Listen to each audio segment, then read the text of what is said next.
Boğa ve yükselen burcu boğa olan dostlar. Evet, 7 ve 13 Ağustos haftasındayız ve hepimiz için olduğu gibi sizin için de önemli bir hafta. Çünkü haftaya yani pazartesi gününe ay boğa burcunda başlayacağız. Çarşamba günü öğle saatlerine kadar ay sizin burcunuzda. Bu ne demek? Şimdi bu haftanın ilk yarısı gerçekten çok enteresan, sürpriz gelişmelerle bizi bekliyor olabilir ki özellikle tabii sabit grup bir burç olduğunuz için sizi daha da çok ilgilendirebilir. Özellikle lütfen yükselen burcunuza göre izleyiniz.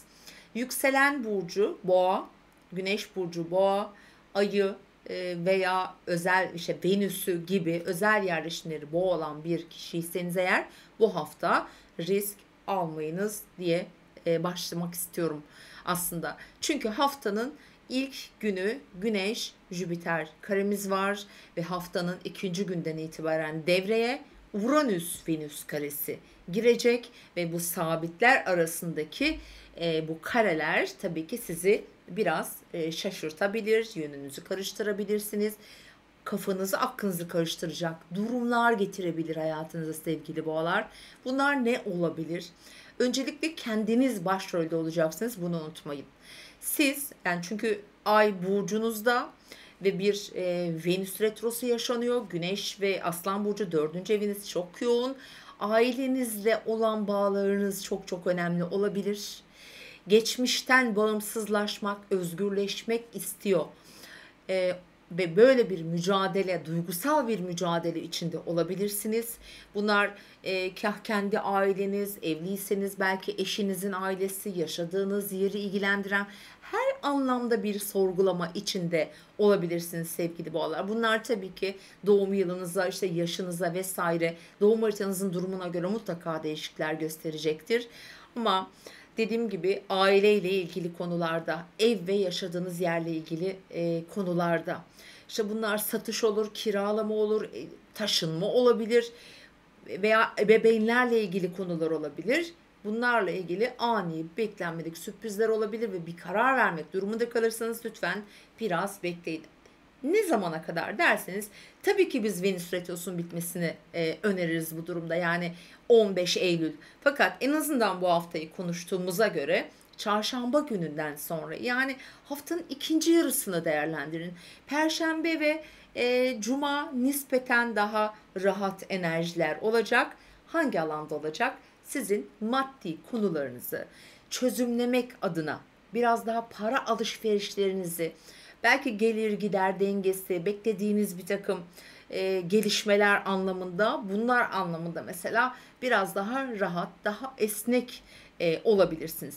Şimdi öte yandan burada tabii çok önemli bir konu Venüs yönetici gezegeniniz olduğu için hayatı bu şekilde sorgularken ilişkileri olanlar için ilişkileri, kardeşleri olabilir, sevdiği kadınlar, etrafınızdaki kadın figürler yine onlar bu hafta çok fazla gündeminizde olacak. Lütfen olayları abartmayın, akışta kalmaya lütfen gayret gösteriniz. Büyük adımlar, büyük kararlar vermeyin, atmayın sevgili boğalar. Şimdi öte yandan güzel bir haberimiz daha var. O da çarşamba günü özellikle geçerli olacak.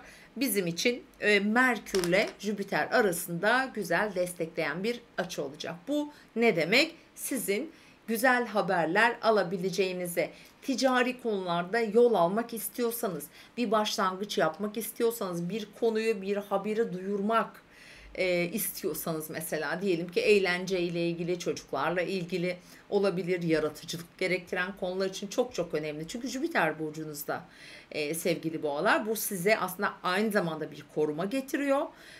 Bu yaşamış olduğunuz mesela sağlık olabilir veya herhangi bir durumda ki birçok boğanın böyle sağlık sorunları hayatında beklemedikleri durumlar olabilir bu süreçte yakın süreçten beri. Dolayısıyla da burada haftanın ortası yani çarşamba öğleden sonra burası daha mümkün mertebe iyi ilerleyecek. Gelelim hafta sonuna. Hafta sonuna geçtiğimizde evet ay artık Yengeç burcuna geçecek ve sizin gündeminiz şu anlamda değişecek. Bu hafta başında yaşanabilecek bir takım işte olasılıklar diyelim hani bir takım zorluklar olursa eğer ki bunların içinde mutlaka ilişkileriniz de olacaktır.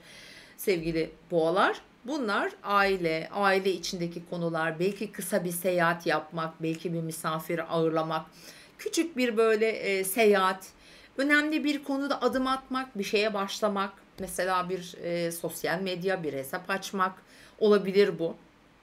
Onun yanı sıra aile içindeki birileri ya da diğer bireylerle bir anlaşma yapmak, bir fikir birliğine varmak için de yine değerlendirebilirsiniz. Genel olarak Venüs'ün retro olması tabii uzunca bir süre. Hala işte eviniz, yaşadığınız yer, o alan, oradaki yenilik, değişiklik veya düşünceler diyelim, hala gündeminizde olacak. Birçok konu gelişecek ki özellikle lütfen böyle kararlar, yenilikler varsa hayatınızda beklentiniz, lütfen ayın 16'sını bekleyin. Çünkü 16'sında sizin için, boğalar için çok önemli bir yeni ay doğacak ve o yeni ayla birlikte de o yeni süreçleri başlatacak ve yeni adımları da atacaksınız sevgili boğalar. Böyle bir hafta, umarım herkes mutlu olsun. Şaşıracağız biraz.